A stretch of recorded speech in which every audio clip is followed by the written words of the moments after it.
Selamat malam, Bapak, Ibu, Saudara, Saudari yang terkasih dalam Tuhan kita Yesus Kristus. Shalom, salam sejahtera bagi kita semua. Pada persekutuan doa malam kali ini, tema yang kita ambil adalah menjadi hamba yang taat dan setia. Dengan bacaan diambil dari Injil Matius pasal 12 ayat 15b sampai ayat 21. Nah, tapi sebelum kita membaca dan merenungkan firman Tuhan pada malam hari ini, marilah kita bersama-sama mohon pertolongan Tuhan, mohon pertolongan Roh Kudus, sehingga hikmat Tuhan menyertai kita semua, sehingga apa yang kami baca, kami dengar dapat menjadikan berita kebenaran bagi kita semua. Mari kita berdoa. Tuhan Allah kami, Tuhan yang kami kenal melalui pribadi Sang Juru Selamat kami, Yesus Kristus, kami sungguh amat bersyukur karena pada malam hari ini kami boleh bersatu dalam persekutuan doa malam. Dan semua ini boleh terjadi karena atas anugerah-Mu dan berkat-Mu yang begitu besar kepada kami. Izinkanlah kami pada malam hari ini untuk bersama-sama membaca, mendengarkan, dan merenungkan firman-Mu. Untuk itu, sertailah ya Tuhan kami dengan Roh Kudus-Mu dalam kami membaca dan merenungkan firman-Mu itu, sehingga firman-Mu, berita kebenaran itu dapat kami pahami dengan baik dan benar. Terima kasih Tuhan.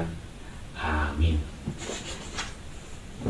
Mari kita buka Injil Matius. Injil Matius pasal 12 ayat 15b sampai 21. Yang demikian firman Tuhan. Banyak orang mengikuti Yesus dan Ia menyembuhkan mereka semuanya. Ia dengan keras melarang mereka memberitahukan siapa Dia, supaya genaplah firman yang disampaikan oleh Nabi Yesaya. Lihatlah, itu hambaku yang kupilih, yang kukasihi, yang kepadanya jiwaku berkenan. Aku akan menaruh rohku ke atasnya, dan ia akan memaklumkan hukum kepada bangsa-bangsa. Ia tidak akan berbantah dan tidak akan berteriak, dan orang tidak akan mendengar suaranya di jalan-jalan. Bulu yang patah terkulai tidak akan diputuskannya, dan sumbu yang pudar nyalanya tidak akan dipadamkannya, sampai ia menjadikan hukum itu menang. Dan padanya lah bangsa-bangsa akan berharap. Sedemikian jauh, Bapak Ibu Saudara, bacaan firman Tuhan. Berbahagialah bagi kita semua yang mau membaca dan mendengarkan firman Tuhan ini dan melaksanakannya firman Tuhan ini dalam kehidupan kita sehari-hari. Bapak Ibu yang Tuhan Yesus kasih, di sini Matius menyampaikan kembali nubuat dari Nabi Yesaya. Yesaya adalah seorang nabi, bahkan termasuk nabi besar, karena banyak baik tulisan-tulisannya yang dalam kitab maupun nubuat-nubuat dari Nabi Yesaya yang disampaikannya, termasuk nubuat tentang kedatangan Sang Mesias. Matius mengutip kitab Yesaya untuk menjelaskan misi Yesus, misi kedatangan Yesus di dunia, di mana nubuat itu telah digenapi dengan sempurna dalam diri Yesus Kristus. Ada setidaknya 4 poin penting dalam bacaan tadi. 4 4 poin penting itu diantaranya adalah yang pertama, Yesus adalah hamba Tuhan yang telah dipilih dengan urapan Roh Kudus. Yesus adalah hamba Tuhan yang telah dipilih dengan urapan Roh Kudus. Yesus dibaptis oleh Yohanes Pembaptis. Yesus adalah 100% Allah. Yesus adalah 100% manusia.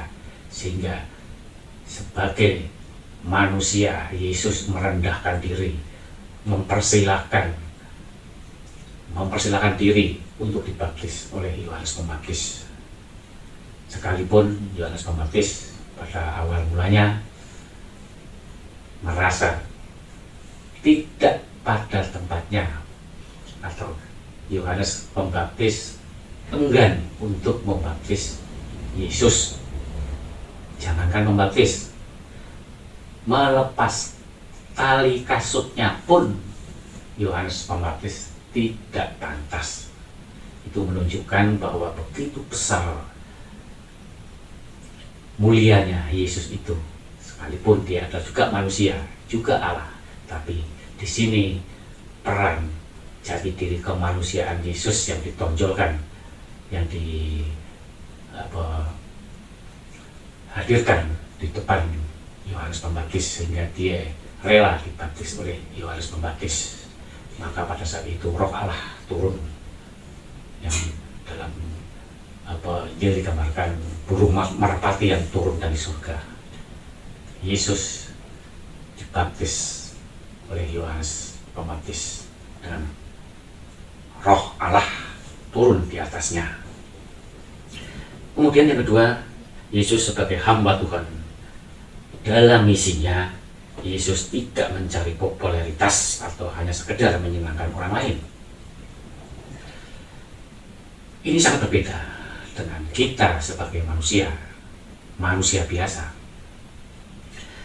Sekalipun dia adalah hamba Tuhan, tapi dalam menjalankan tugasnya, tugas pelayanan, terkadang kalau sebagai manusia itu masih ada rasa ewok-ewok, rasa tidak enak terhadap orang lain.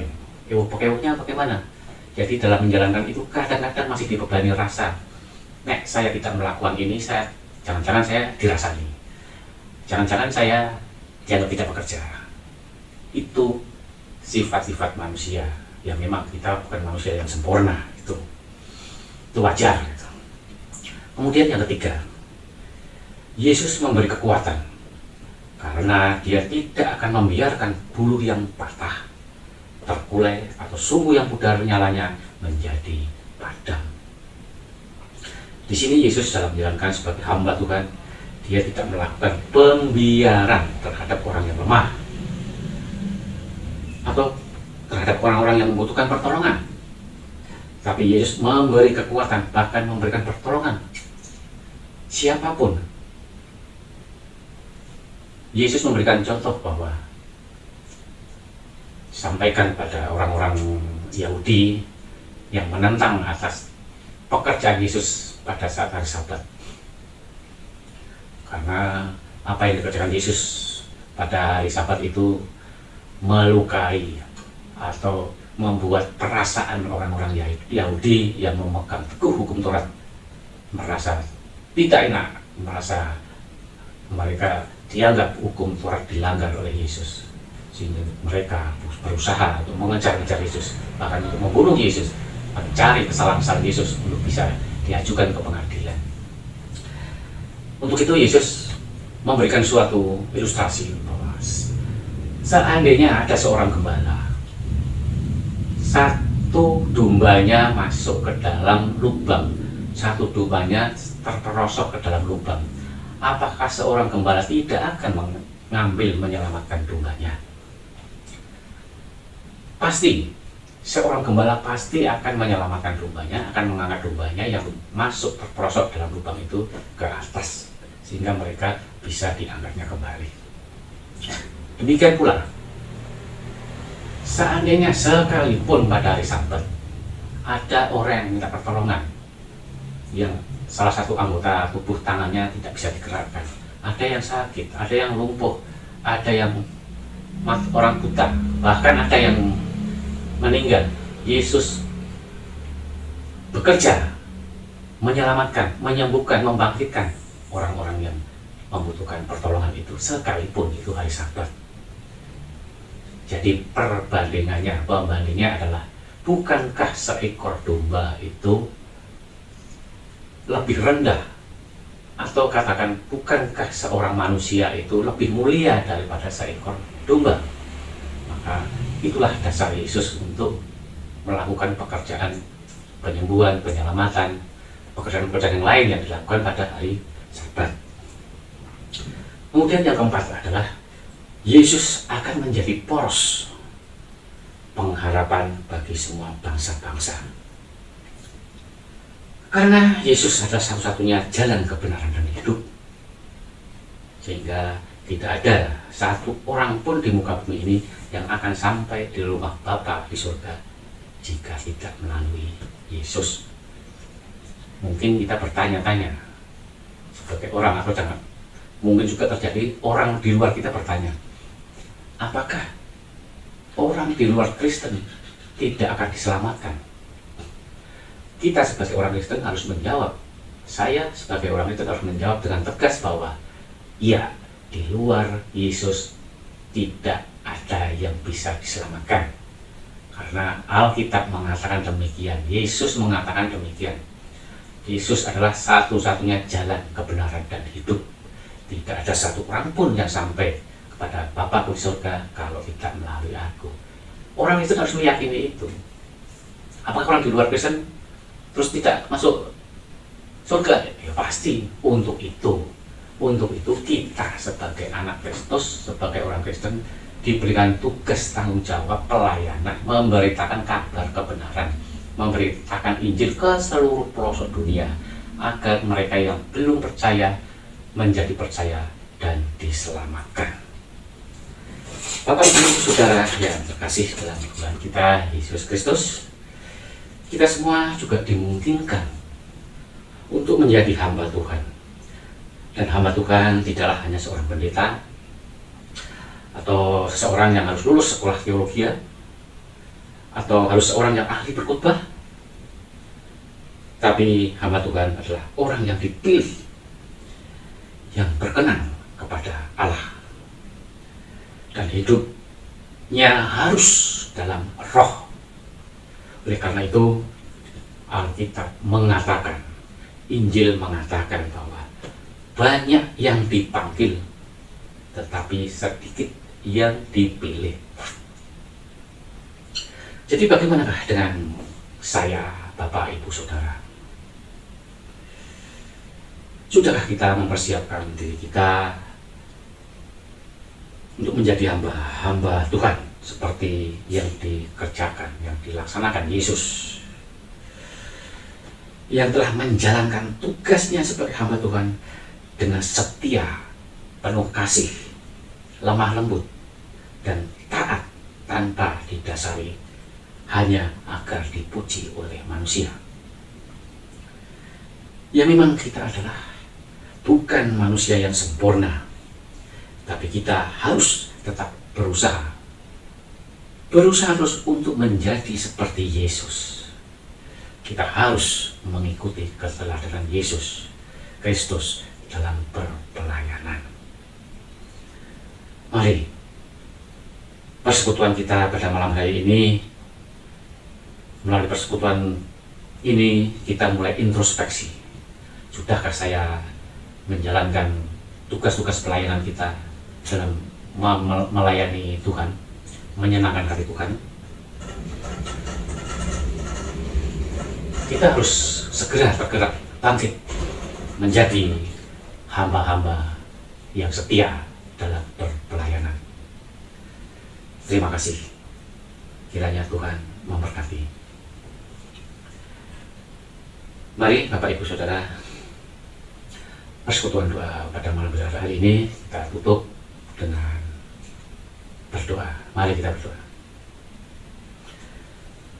Bapa di surga yang kami sembah dan yang kami muliakan, dalam Tuhan dan Juru Selamat kami Yesus Kristus, Kami mengucap syukur dan berterima kasih karena dalam persekutuan malam ini kami boleh berjalan dengan baik dari awal, pertengahan hingga akhir. Dan kami yakin dan percaya semua ini boleh berjalan karena penyertaan Bapa. Kami mengucap syukur dan terima kasih atas berkat dan penyertaan-Mu yang telah Kau limpahkan pada kami sepanjang hari ini. Dan izinkanlah kami pada malam ini untuk beristirahat. Dan kiranya kami pada besok pagi dapat bangun kembali dengan kondisi tubuh yang sehat, segar, bugar.